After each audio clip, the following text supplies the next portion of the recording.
necessity rather than religious doctrine when these considerations conflict. This requires sophisticated diplomatic skills and careful attention to religious sensibilities, since open conflicts between religious and political authority can be extremely damaging to both institutions. The goal is to create cooperative relationships that allow both religious and political institutions to pursue their distinctive purposes while supporting rather than undermining each other. The deeper philosophical implications of Machiavellian religious analysis extend beyond tactical considerations to raise fundamental questions about the relationship between truth and utility in political life. If religious institutions serve primarily political functions, what happens to their claims about spiritual truth and moral authority? If political leaders manipulate religious symbols and traditions for strategic purposes, can those symbols retain their power to inspire genuine devotion and moral commitment? If citizens understand that their religious beliefs are being used for political purposes, will those beliefs continue to provide effective motivation for collective action? These questions anticipate modern debates about ideology, propaganda, and the role of shared myths in maintaining social cohesion. They also connect to contemporary discussions about civil religion, political ritual, and the ways that secular political systems attempt to generate the kinds of transcendent motivation that traditional religions provided more naturally. Machiavelli's analysis suggests that some form of shared belief system remains necessary for effective political order, but it does not resolve the deeper tensions between instrumental and intrinsic approaches to sacred traditions. This creates ongoing challenges for political leaders who must navigate between cynical manipulation and naive idealism in their relationships with religious institutions and spiritual beliefs. Part 8. The Eternal Recurrence of Constitutional Forms. Machiavelli's theory of constitutional cycles represents one of his most sophisticated contributions to political science, providing a dynamic framework for understanding how political systems evolve, degenerate, and transform over time. Drawing on classical sources, particularly Polybius, but adding his own empirical observations and psychological insights, he developed a systematic account of why no political system can maintain its original form indefinitely. This cyclical analysis helps explain the rise and fall of particular governments, the relationship between institutional design and political culture, and the possibilities for intentional constitutional reform. Modern political scientists continue to find his insights valuable for understanding democratic transitions, institutional decay, and the long-term dynamics of political development. The foundation of Machiavellian cycle theory rests on his analysis of how different constitutional forms generate internal contradictions that eventually lead to their transformation or collapse. Each type of government creates specific incentives and constraints that shape the behavior of political actors over time. These behavioral patterns gradually alter the social and psychological conditions that originally made that form of government effective. Eventually, the gap between institutional requirements and actual human behavior becomes so large that the system cannot function effectively and must either reform itself or be replaced by something completely different. This process operates according to predictable patterns that careful observation can identify and analyze, making it possible to anticipate political changes and potentially to design institutions that can resist or manage cyclical pressures more effectively. But the same psychological and social forces that drive constitutional change also make it extremely difficult for political actors to recognize and respond to cyclical pressures before they become overwhelming. The classical sequence begins with monarchy, the rule of a single person who possesses superior virtue and uses that excellence to create political order from chaos or confusion. Successful monarchs establish laws, institutions, and cultural traditions that provide stability and security for their subjects. But monarchical success creates conditions that undermine the very qualities that made monarchy effective in the first place. As society becomes more stable and prosperous, the immediate need for exceptional individual leadership decreases while opportunities for luxury and self-indulgence increase. Subsequent rulers inherit power rather than earning it through demonstrated competence, and they often lack the virtue that their predecessors possessed. Meanwhile, prolonged stability makes citizens less willing to accept arbitrary authority and more interested in participating in political decisions that affect their lives. The combination of declining leadership quality and rising popular expectations gradually transforms effective monarchy into oppressive tyranny. Citizens who initially welcomed royal authority eventually come to resent it, creating conditions for revolutionary change. The overthrow of tyranny typically brings aristocracy, the rule of the few who possess superior wealth, education, or social status. Aristocratic government can be highly effective when aristocrats possess genuine excellence and use their advantages to serve broader public purposes. Aristocratic leaders often have superior education, broader perspectives and longer time horizons than either monarchical rulers or democratic majorities. They can make complex decisions that require technical expertise and can resist popular pressures for short-sighted policies that would damage long-term public interests. But aristocratic success creates its own internal contradictions as established elites become complacent and self-serving over time. Second and third generation aristocrats often lack the virtue that earned their families political prominence and begin using their positions primarily to protect inherited privileges rather than to provide effective leadership. Meanwhile, prosperity creates new sources of wealth and talent that challenge existing aristocratic monopolies on political power. Excluded groups develop resentment against aristocratic privilege and begin demanding broader political participation. The transformation of virtuous aristocracy into corrupt oligarchy creates conditions for democratic revolution led by popular leaders who promise to restore government to the people. Democratic government can be highly effective when citizens possess sufficient education, economic security, and civic virtue to participate constructively in political decision-making. Democracy harnesses collective intelligence more effectively than any alternative system and creates strong incentives for responsive leadership. Democratic institutions also provide peaceful mechanisms for resolving conflicts and for adapting policies to changing circumstances without violent revolution. But democratic success gradually undermines the social conditions necessary for effective democratic governance.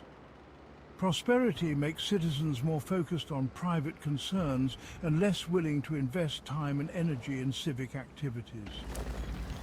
Political success attracts demagogues who exploit democratic procedures to gain power without possessing genuine commitment to democratic values.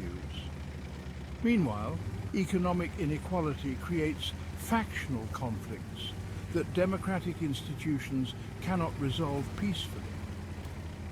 The degeneration of democracy into mob rule or factional chaos creates conditions where citizens become willing to accept renewed autocratic authority in exchange for stability and security.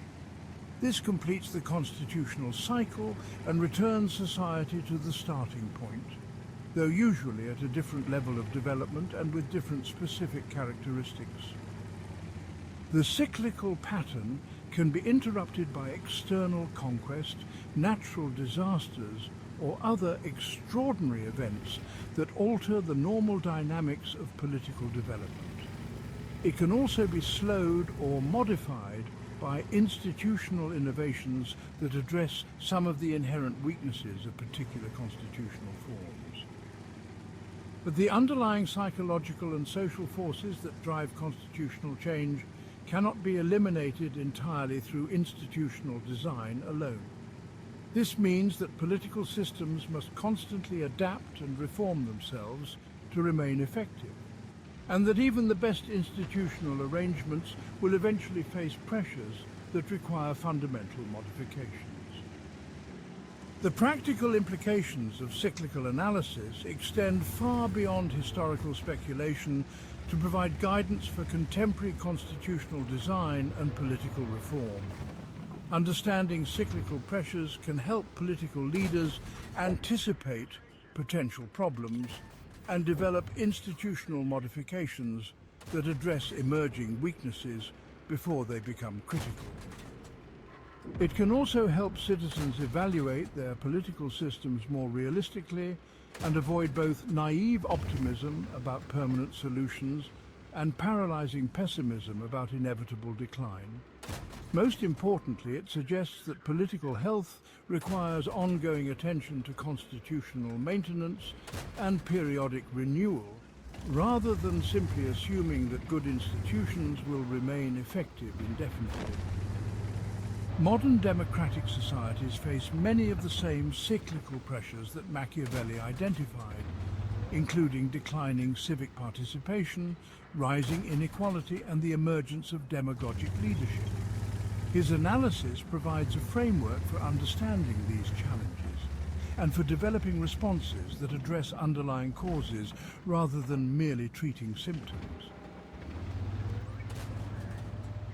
Part 9. Conflict as the engine of Republican vitality. Perhaps Machiavelli's most counterintuitive and revolutionary insight involves his analysis of political conflict as a source of governmental strength rather than weakness. Traditional political theory treated domestic conflict as a sign of institutional failure and sought to design systems that would minimize disagreement and promote harmony. Machiavellian analysis reveals that certain types of conflict actually improve governmental performance by preventing the concentration of power, encouraging political innovation, and maintaining civic engagement among different social groups. This insight anticipates modern theories of democratic competition, checks and balances, and pluralistic representation that have become central to contemporary constitutional design. But his analysis goes beyond institutional mechanics to examine the psychological and social dynamics that make productive conflict possible, and to identify the conditions under which conflict becomes destructive rather than beneficial. Understanding these dynamics remains crucial for maintaining healthy democratic institutions and for managing the inevitable tensions that arise in complex political systems. The foundation of Machiavellian conflict analysis rests on his observation that all societies contain fundamental divisions between different groups with different interests, values, and priorities. These divisions cannot be eliminated through institutional design or moral education because they reflect real differences in social position, economic circumstances, and cultural background.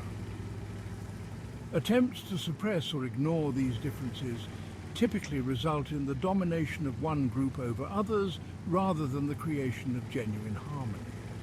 Meanwhile, the excluded groups develop resentment and frustration that eventually explodes in violent revolution or systematic resistance.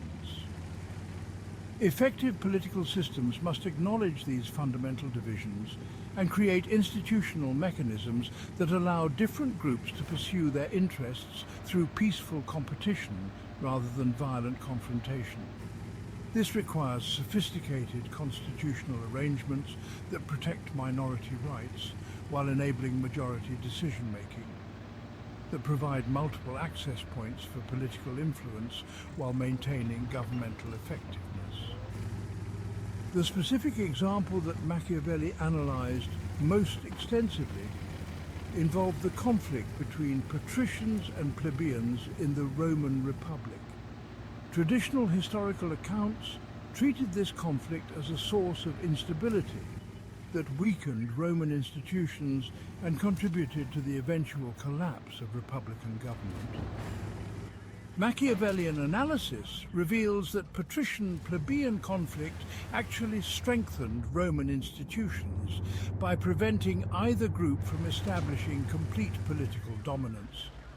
When patricians attempted to monopolize political power, plebeian resistance forced them to share authority and to make their rule more responsive to broader social needs. When plebeians pushed for changes that would undermine institutional stability, patrician resistance forced them to moderate their demands and to accept gradual rather than revolutionary transformation. The dynamic tension between these groups created a system of mutual checks that prevented either tyranny or mob rule while encouraging institutional innovation and adaptation. The psychological mechanisms that make productive conflict possible depend on several crucial conditions that distinguish beneficial competition from destructive factional warfare. First, competing groups must share sufficient common values and interests to maintain basic loyalty to the overall political system, even when they disagree about specific policies or procedures. Groups that view their opponents as existential threats or as fundamentally illegitimate will seek to destroy rather than compete with them. This makes compromise impossible and transforms political competition into civil war. Second, institutional procedures must provide realistic opportunities for all significant groups to influence political outcomes through peaceful means. Groups that feel permanently excluded from political influence will eventually resort to extra-legal methods to pursue their interests. Third, the stakes of political competition must remain limited so that electoral or policy defeats do not threaten the fundamental interests or identities of losing groups. When political outcomes determine group survival, competition becomes zero-sum and cooperation becomes impossible. The institutional mechanisms that channel conflict in productive directions require careful design to balance competing requirements for representation, effectiveness, and stability. Multiple access points for political influence allow different groups to pursue their interests through different institutional venues when they cannot achieve their goals through normal electoral processes.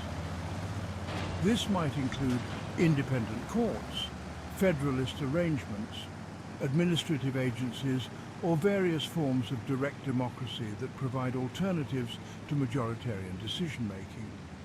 But these multiple access points must be coordinated effectively to prevent governmental paralysis or the systematic obstruction of necessary policy changes. Similarly, protection for minority rights must be balanced against the need for decisive action during emergencies or when broad social consensus supports particular policy directions. Creating these balances requires ongoing constitutional maintenance and adjustment as social conditions and group relationships change over time. The transformation of productive conflict into destructive factionalism represents one of the greatest threats to republican institutions and requires constant vigilance from political leaders and citizens. Machiavelli identified several warning signs that indicate when normal political competition is degenerating into irreconcilable factional warfare. Groups begin viewing political opponents as enemies rather than as legitimate competitors with different interests and perspectives. Political rhetoric shifts from policy disagreements to personal attacks and character assassination. Institutional procedures become weapons for gaining tactical advantages rather than neutral mechanisms for resolving disagreements fairly. Violence or threats of violence begin to play roles in normal political processes. Groups begin seeking to change basic constitutional rules to ensure permanent advantages over their opponents. external powers begin exploiting domestic divisions to advance their own interests at the expense of national unity. The contemporary relevance of Machiavellian conflict analysis becomes apparent when examining the challenges facing modern democratic systems around the world. Rising political polarization, declining trust in institutions, and increasing resort to extra-constitutional methods of political competition all reflect the kinds of factional degeneration that Machiavelli identified as threats to Republican government. His analysis suggests that addressing these problems requires more than simply encouraging civility or promoting bipartisan cooperation. Okay. Instead, it requires systematic attention to the underlying social and economic conditions that make productive conflict possible, including reasonable economic equality, shared civic education, and institutional arrangements that provide realistic opportunities for all significant groups to influence political outcomes.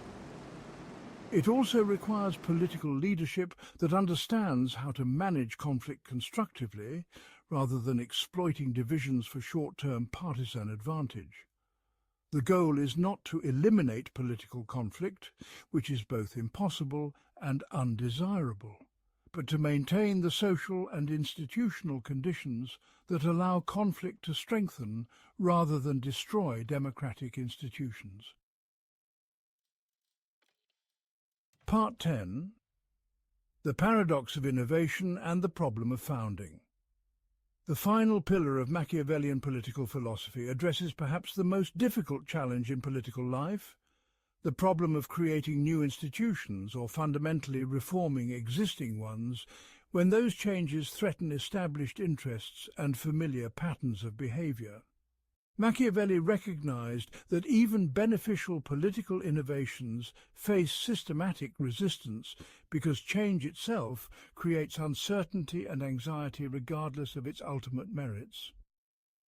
This creates a paradox where societies most in need of institutional reform are often least capable of implementing necessary changes, while societies with effective institutions may become too complacent to adapt when circumstances require modification. Understanding this paradox remains crucial for anyone attempting large-scale political change, whether in governmental institutions, business organizations, or social movements.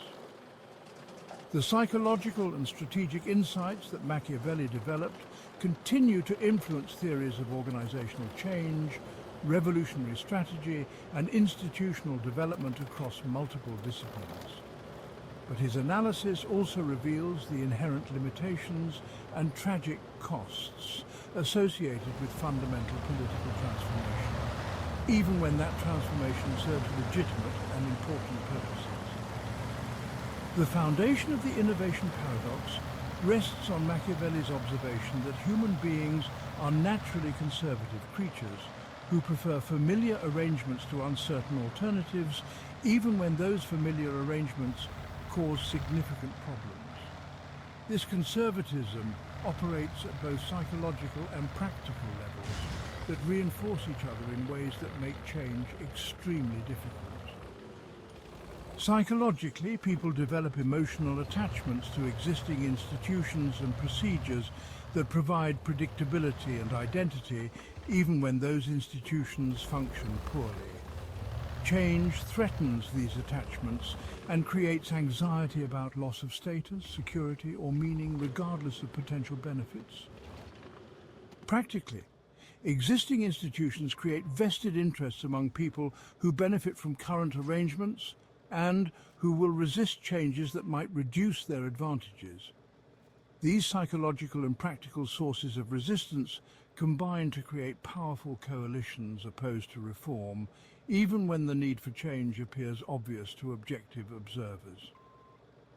Meanwhile, potential beneficiaries of proposed changes often provide weak support for reform because they remain uncertain about outcomes and doubtful about implementation. People can see the problems with existing arrangements clearly because they experience those problems directly. but they can only imagine the benefits of proposed alternatives, and imagination provides weaker motivation than direct experience. This asymmetry between concrete opposition and hypothetical support creates enormous obstacles for reformers who must overcome determined resistance with uncertain assistance.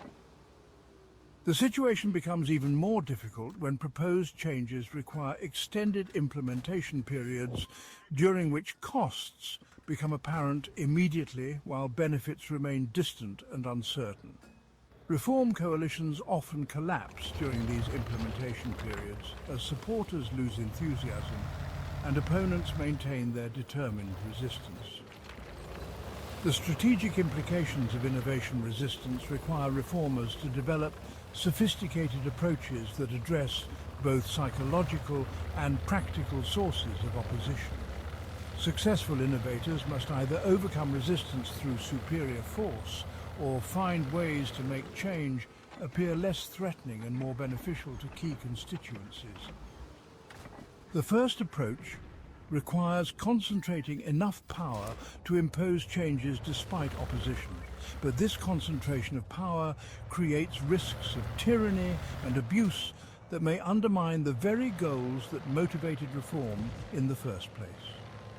The second approach requires building coalitions and managing communication in ways that reduce opposition while maintaining momentum for change. But this typically involves compromises that may weaken the effectiveness of proposed reforms.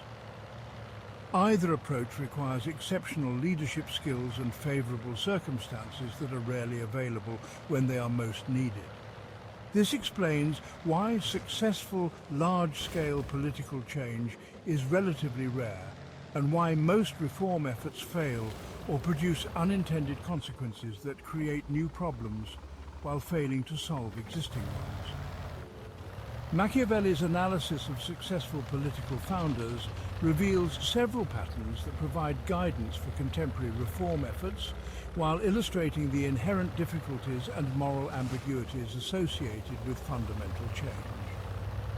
First, successful founders typically emerge during crisis periods when existing institutions have clearly failed and when people become willing to accept risks associated with change. Crisis creates opportunities for reform by weakening resistance and increasing openness to alternatives, but it also creates pressures for rapid action that may prevent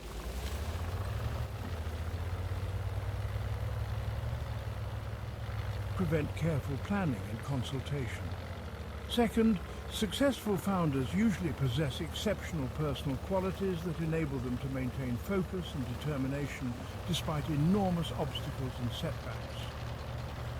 But these same qualities often include ruthlessness and single-mindedness that create problems for democratic governance once new institutions are established.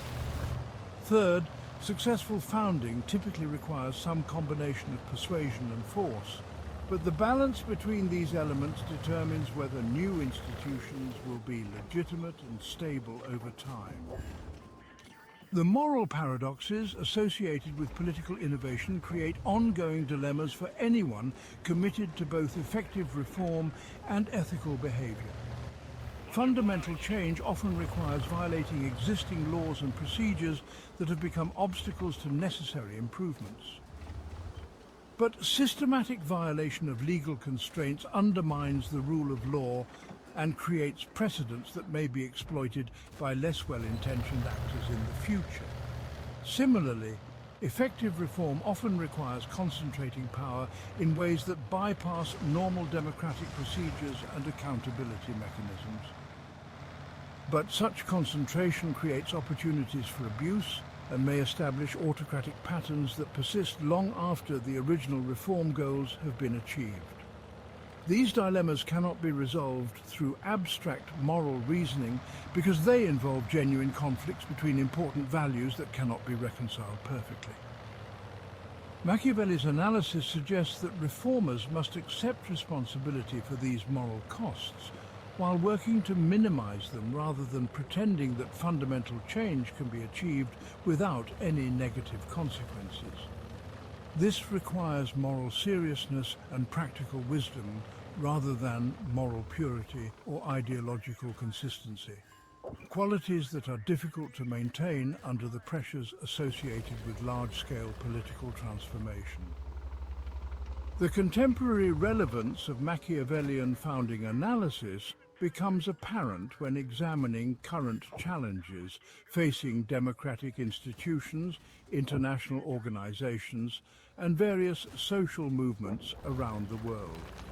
Climate change, technological disruption, and global economic integration all require institutional innovations that threaten existing interests and familiar patterns of behavior.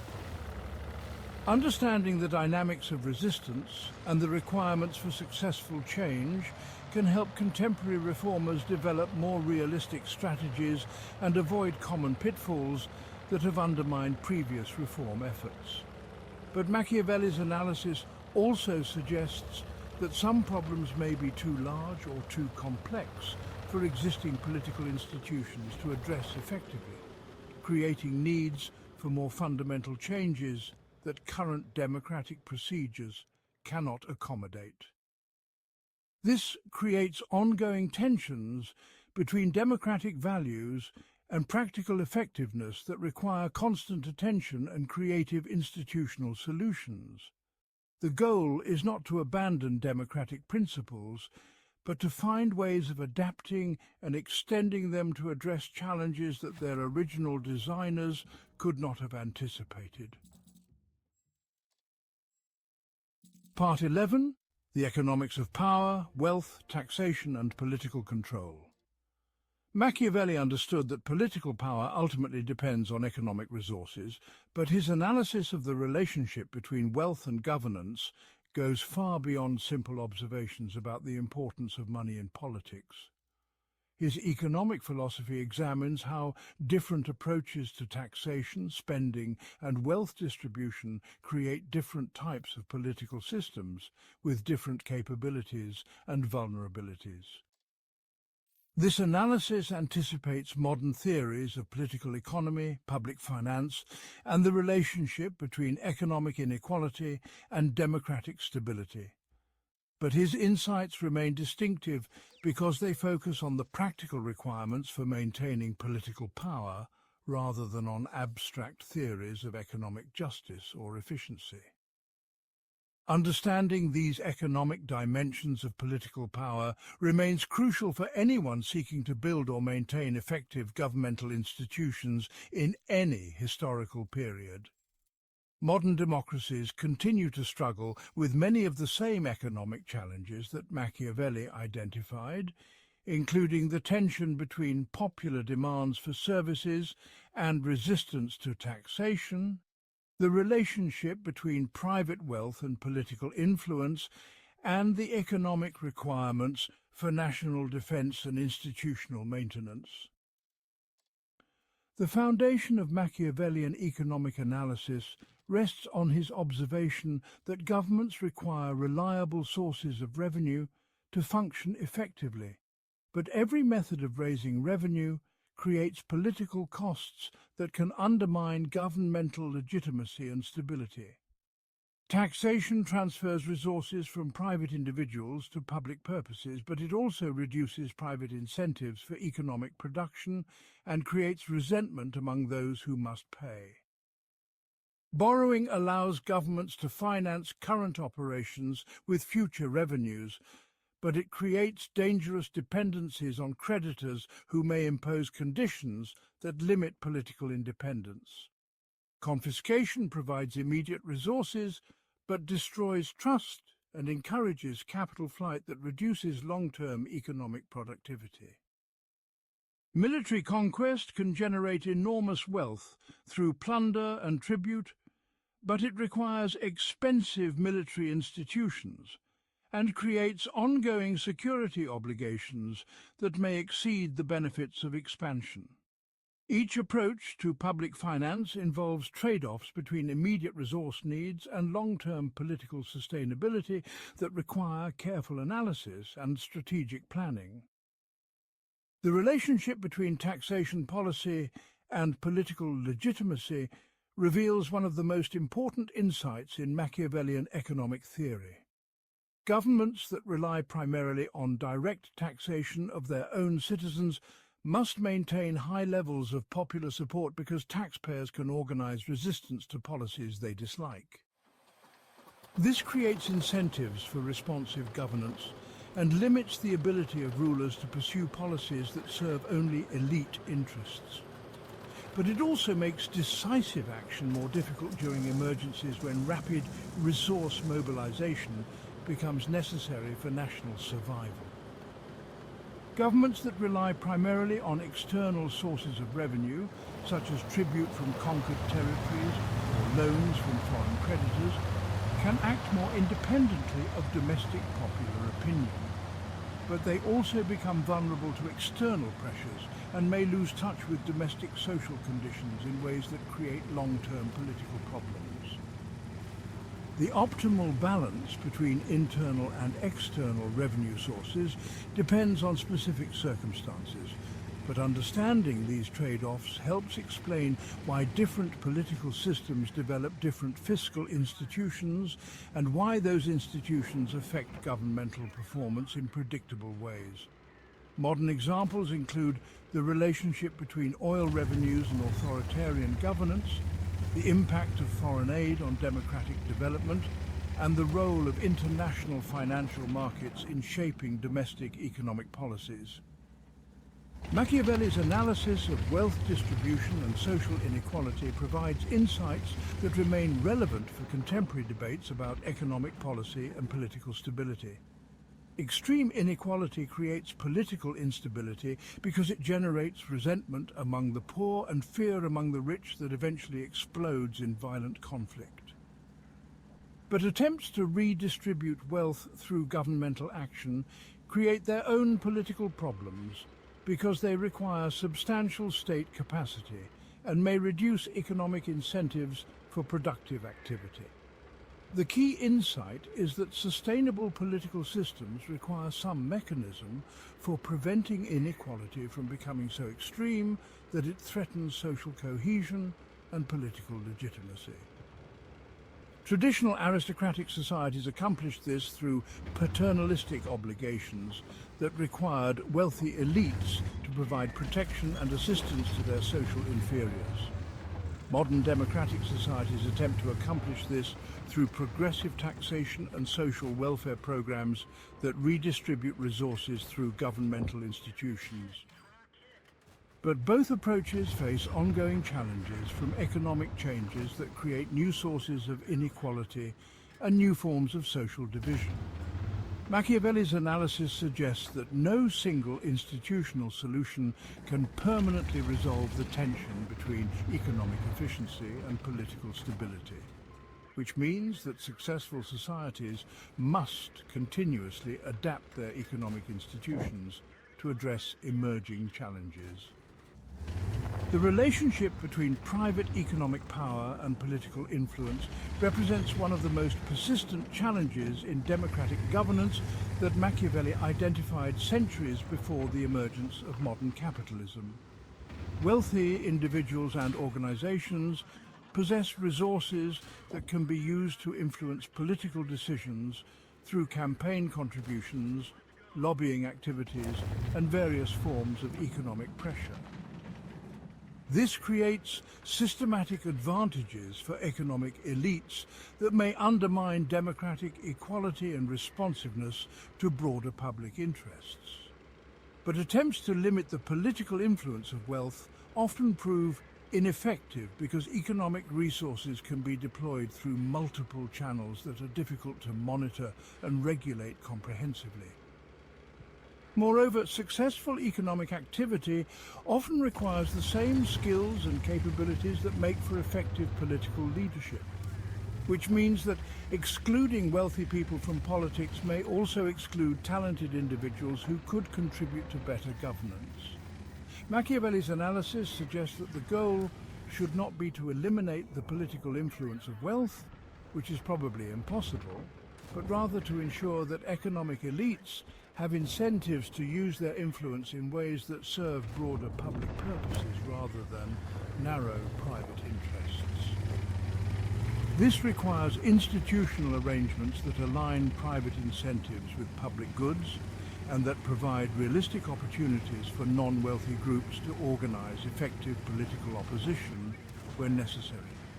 Modern examples include campaign finance regulations, lobbying disclosure requirements, and various forms of public funding for political activities that help level the playing field between wealthy and non-wealthy political actors.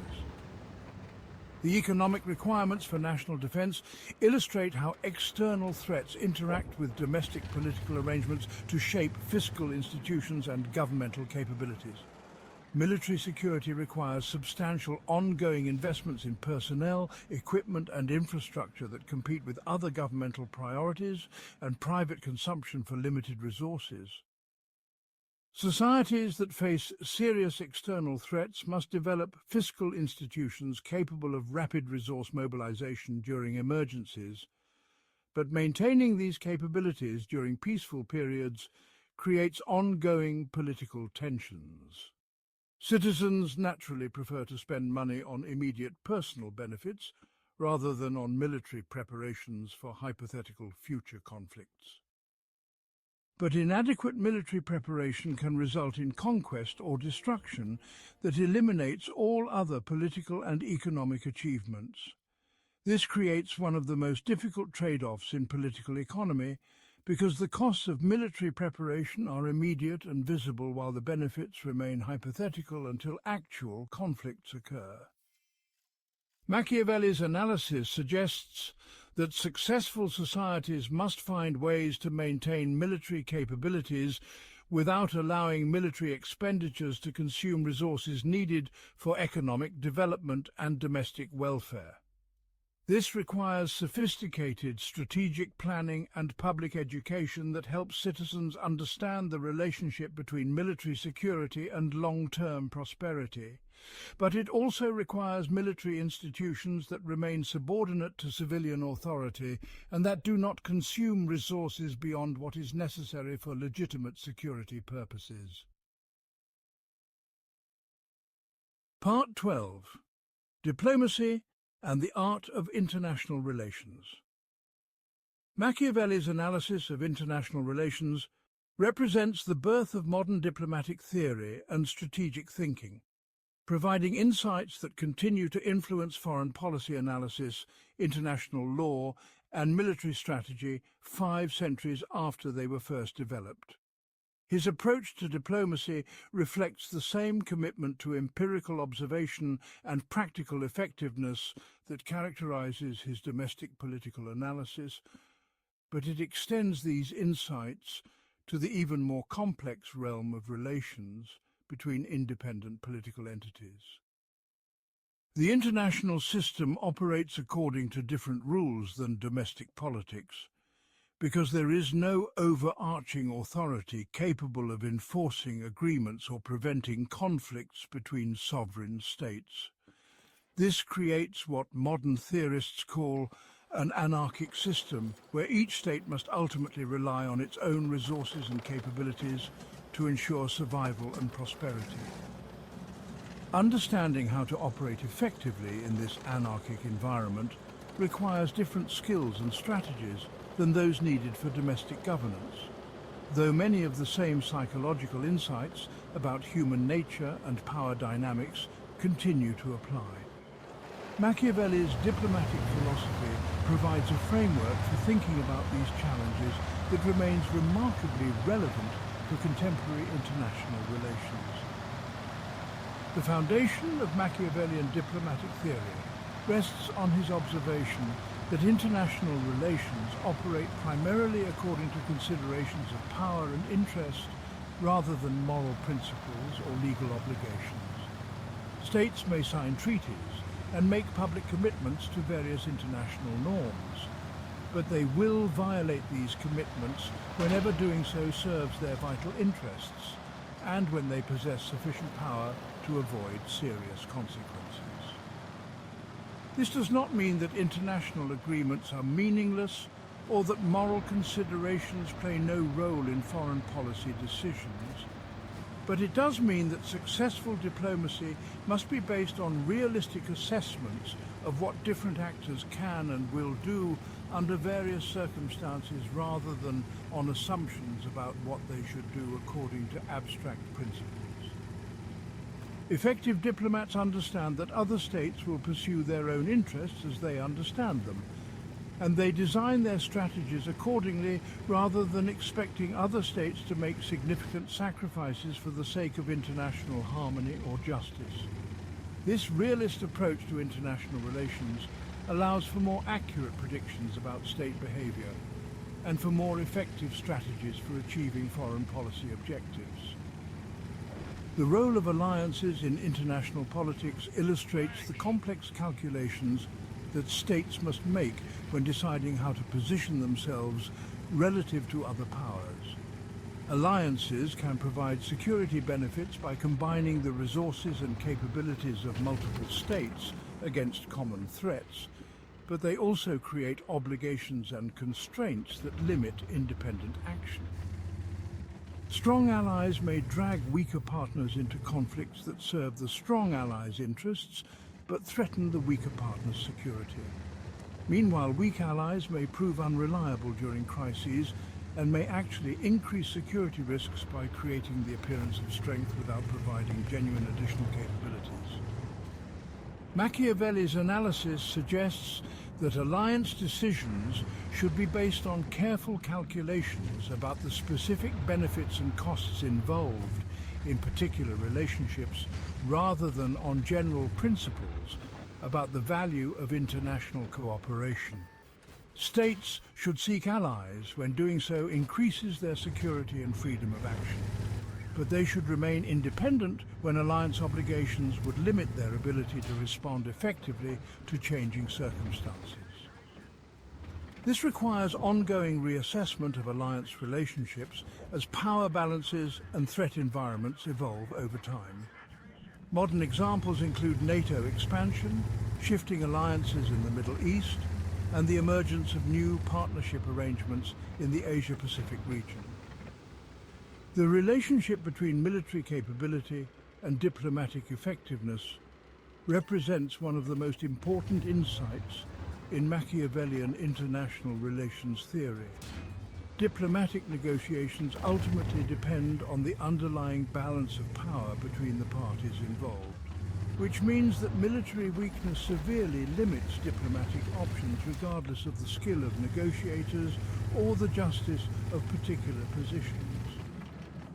States that cannot defend themselves effectively will find that other states ignore their diplomatic protests and violate their interests with impunity.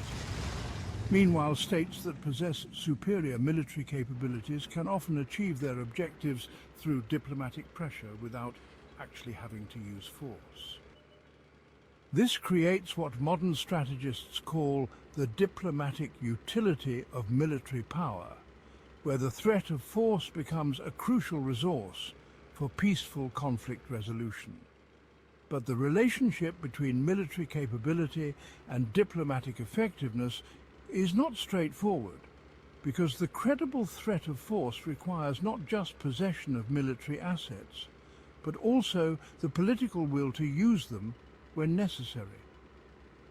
States that possess military capabilities but are known to be reluctant to use them may find that their diplomatic influence is limited despite their apparent strength. Conversely, states that demonstrate willingness to use force effectively may achieve diplomatic successes that exceed what their actual military capabilities would suggest. The problem of credible commitment in international relations creates ongoing challenges for diplomatic agreements and cooperative arrangements between states. Unlike domestic politics, where governmental institutions can enforce agreements between different parties, international agreements depend entirely on the continued willingness of each party to honor their commitments. This creates incentives for states to violate agreements whenever doing so would serve their immediate interests, which makes other states reluctant to enter into agreements in the first place. The result is what game theorists call a cooperation problem, where all parties would benefit from mutual cooperation but cannot trust each other enough to make cooperative behavior sustainable. Machiavelli identified several mechanisms that can help address this problem and make international cooperation more likely to succeed. First, agreements should be designed so that all parties have continuing incentives to honor their commitments rather than requiring immediate sacrifices for uncertain future benefits. Second, agreements should include monitoring and enforcement mechanisms that make violations costly and difficult to conceal. Third, agreements should be embedded in broader relationships that create multiple opportunities for retaliation and reward so that the costs of violation extend beyond the specific issue area covered by the agreement. The role of reputation and credibility in international relations illustrates how psychological factors interact with material capabilities to shape diplomatic outcomes. States that develop reputations for honoring their commitments will find it easier to negotiate favorable agreements because other states will trust them to implement their promises. Meanwhile, states that frequently violate their commitments will find that other states demand immediate compensation or refuse to negotiate seriously because they expect eventual betrayal. This creates long-term incentives for reliable behavior, even when short-term interests might favor violation of specific agreements. But reputation building requires accepting occasional short-term costs to maintain credibility, and it can be destroyed quickly by single acts of betrayal that undermine years of careful relationship building.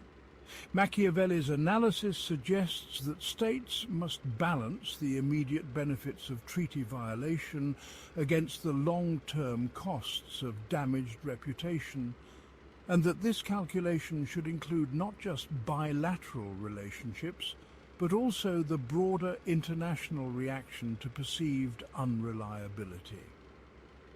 Modern examples include the impact of trade agreement violations on future economic negotiations, the role of human rights performance in international legitimacy, and the effects of nuclear proliferation decisions on security relationships.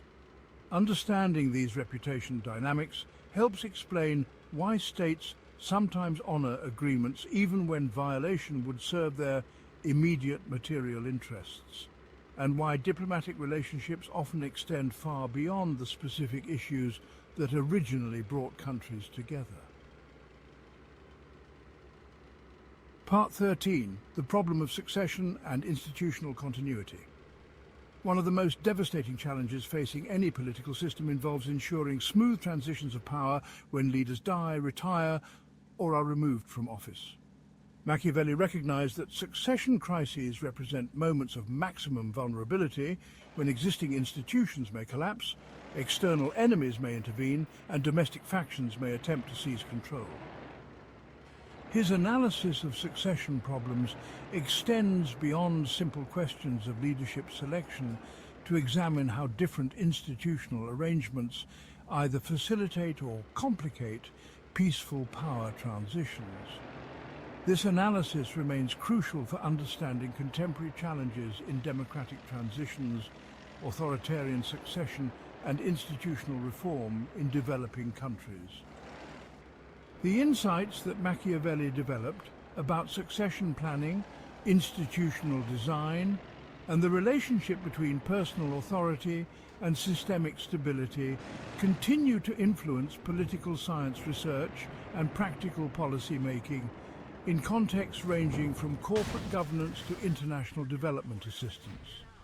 But his analysis also reveals the inherent limitations and tragic dimensions of succession planning, since even the best institutional arrangements cannot completely eliminate the risks associated with major leadership changes. The foundation of succession analysis rests on Machiavelli's distinction between personal authority that depends on the specific qualities and relationships of individual leaders and institutional authority that operates according to impersonal rules and procedures. Political systems that rely heavily on personal authority face severe succession challenges. because the qualities that make particular leaders effective cannot be easily transferred to their successors.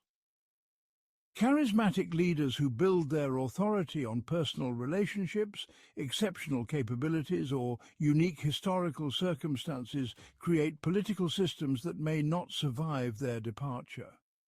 Meanwhile, institutional systems that operate according to established procedures and legal frameworks can potentially maintain continuity across multiple leadership changes. But institutional authority depends on widespread acceptance of the legitimacy of those procedures and frameworks, which may erode over time if institutions fail to adapt to changing circumstances or if they become captured by particular factions. The challenge for political founders involves creating institutions that can maintain effectiveness and legitimacy without depending entirely on the continued presence of their creators. The specific mechanisms for leadership selection reveal different approaches to managing succession challenges, each with distinct advantages and vulnerabilities. Hereditary succession ensures predictable leadership transitions and may preserve institutional continuity, but it provides no guarantee that successors will possess the capabilities necessary for effective governance. Hereditary systems work reasonably well when governance requires primarily ceremonial functions or when strong institutional constraints limit the damage that incompetent leaders can cause. But they become dangerous when political circumstances require exceptional leadership qualities or when leaders possess substantial discretionary authority. Elective succession allows societies to choose leaders based on demonstrated capabilities and current needs, but it creates opportunities for faction conflict and may produce winners who lack legitimacy among significant portions of the population. Electoral systems work well when citizens possess sufficient information and judgment to evaluate candidates effectively, and when losing factions accept the legitimacy of electoral outcomes. But they may break down when electoral competition becomes so intense that losing sides refuse to accept defeat, or when electoral procedures become so complex that outcomes appear arbitrary or manipulated. Mixed systems that combine hereditary and elective elements attempt to capture the benefits of both approaches while minimizing their respective weaknesses, but they often create confusion about the sources of legitimate authority. The role of institutional memory and bureaucratic continuity in maintaining governmental effectiveness across leadership transitions illustrates how administrative systems can provide stability that transcends individual political careers. Professional bureaucracies that operate according to established procedures and technical expertise can continue functioning effectively even when political leadership changes frequently or dramatically. This administrative continuity prevents succession crises from disrupting essential governmental services and provides new leaders with institutional resources for implementing their policy priorities. But bureaucratic institutions may also resist necessary changes and may develop interests that conflict with democratically elected leadership. The challenge involves creating administrative systems that provide stability and expertise without becoming unresponsive to legitimate political direction. This requires careful attention to bureaucratic recruitment, training and accountability mechanisms that maintain professional standards while ensuring democratic control. Modern examples include civil service systems, independent regulatory agencies and various forms of technocratic governance that attempt to insulate certain governmental functions from political interference while maintaining overall democratic accountability. Understanding these dynamics helps explain why some countries experience smooth leadership transitions while others face institutional collapse during succession crises. The international dimensions of succession problems create additional complications that domestic institutional design cannot address completely.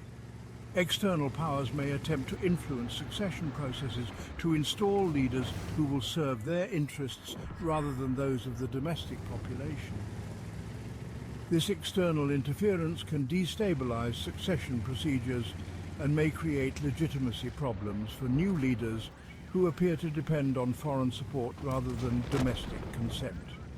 Meanwhile, succession crises often create opportunities for international conflicts as neighboring states attempt to exploit temporary weaknesses or as new leaders seek to demonstrate their strength through aggressive foreign policies. Effective succession planning must therefore consider not just domestic institutional arrangements, but also international relationships and security environments that affect leadership transitions. This may require building international support for legitimate succession procedures and developing security arrangements that deter external interference during vulnerable transition periods. It may also require careful management of foreign policy during leadership changes to avoid creating unnecessary conflicts or appearing weak to potential adversaries. Modern examples include the role of international election monitoring, the impact of economic sanctions on authoritarian transitions, and the security guarantees that external powers sometimes provide during democratic consolidation processes. The psychological dimensions of succession planning involve managing the natural human resistance to acknowledging mortality and relinquishing power that affects both individual leaders and institutional supporters. Successful leaders often develop strong personal attachments to their positions and may find it difficult to prepare seriously for their eventual departure. This psychological resistance can prevent adequate succession planning and may create crises when leaders become incapacitated or die unexpectedly. Meanwhile, supporters of existing leaders may resist succession planning because it acknowledges the temporary nature of their influence and may strengthen potential rivals. Overcoming these psychological obstacles requires institutional arrangements that make succession planning routine and expected rather than exceptional and threatening. This might include term limits that create predictable departure dates, rotation systems that ensure regular leadership changes, or formal training programs that prepare multiple individuals for leadership responsibilities. It also requires cultural norms that celebrate peaceful power transitions and that treat succession planning as a mark of institutional maturity rather than personal weakness. The goal is to create expectations and procedures that make leadership transitions feel natural and beneficial rather than traumatic and dangerous for everyone involved. Part 14. Conspiracy, betrayal, and the management of elite competition. Political leadership inevitably creates enemies and rivals who may resort to conspiracy and violence when they cannot achieve their objectives through normal political processes. Machiavelli's analysis of conspiracy represents one of the most psychologically sophisticated treatments of elite political competition in the history of political thought, examining both the motivations that drive conspiratorial behavior and the defensive strategies that leaders can employ to protect themselves from internal threats.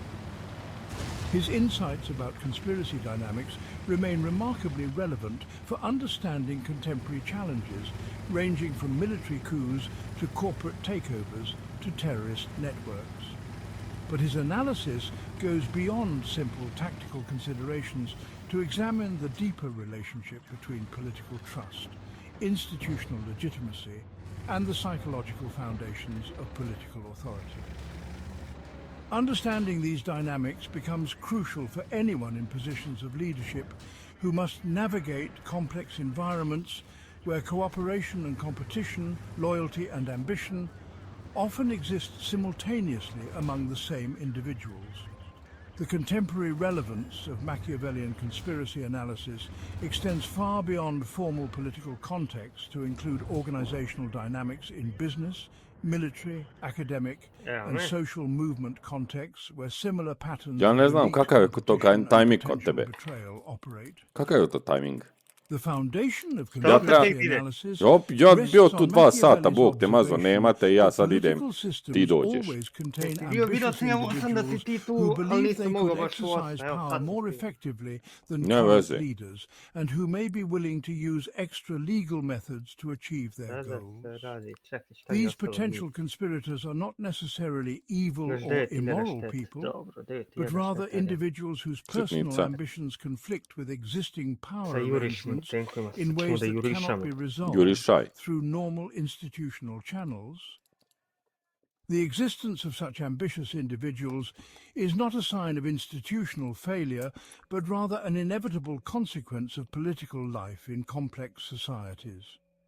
Effective leaders must therefore develop strategies for managing elite competition that channel ambition in productive directions while preventing it from exploding in destructive conspiracy and violence.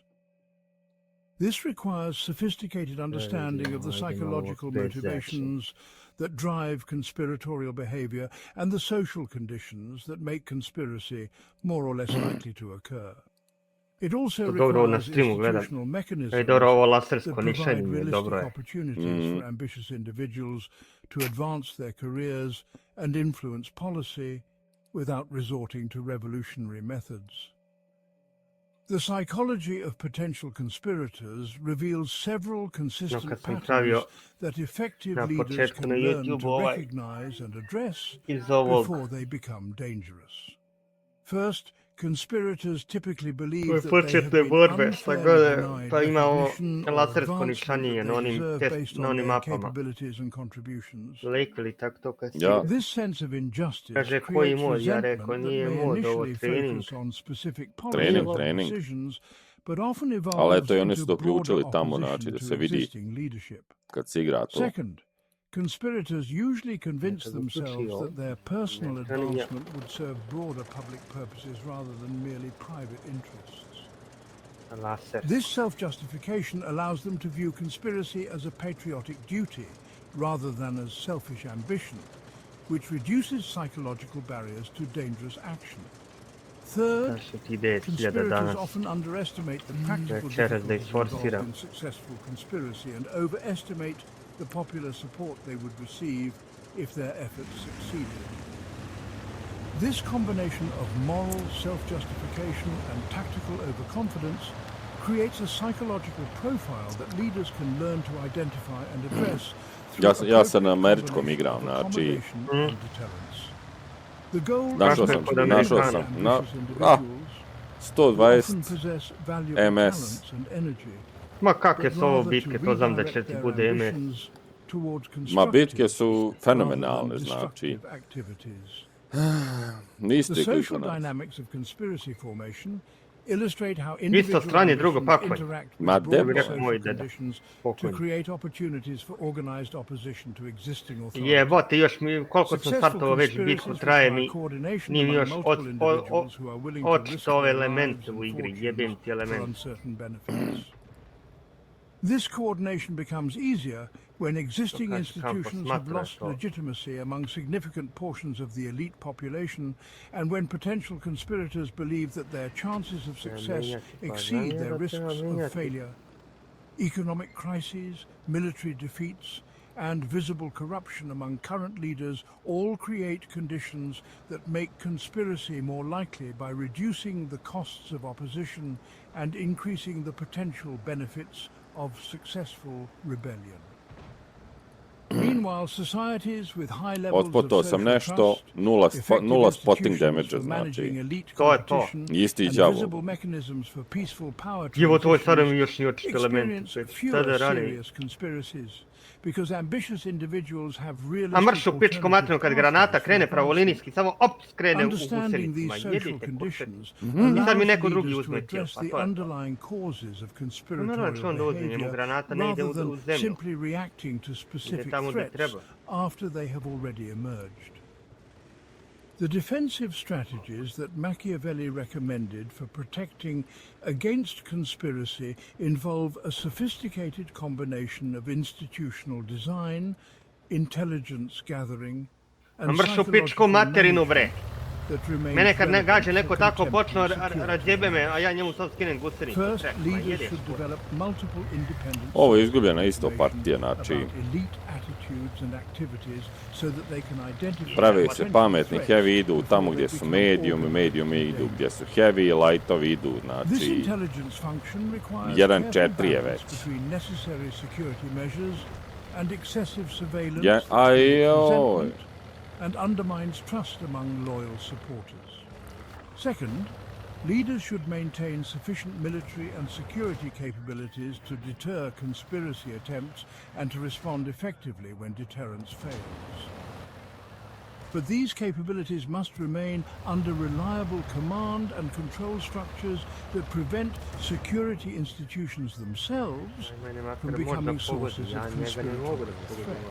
Third, leaders should design political institutions that provide realistic opportunities for ambitious individuals to advance their careers and influence policy through peaceful means rather than forcing them to choose between permanent subordination and dangerous ma rebellion. debala, znači. This might Letimo include neke regular liste, leadership recimo. rotation, merit-based advancement systems, and advisory Da, on mechanisms će u pixel that shot da allow pogodi neki. potential rivals to Naravno. contribute their talents to governmental decision-making. The goal is to create institutional pogodim naš, environments pogodim kako where si kaže cooperation serves nije individual probijen. ambitions To je better novina. than conspiracy does.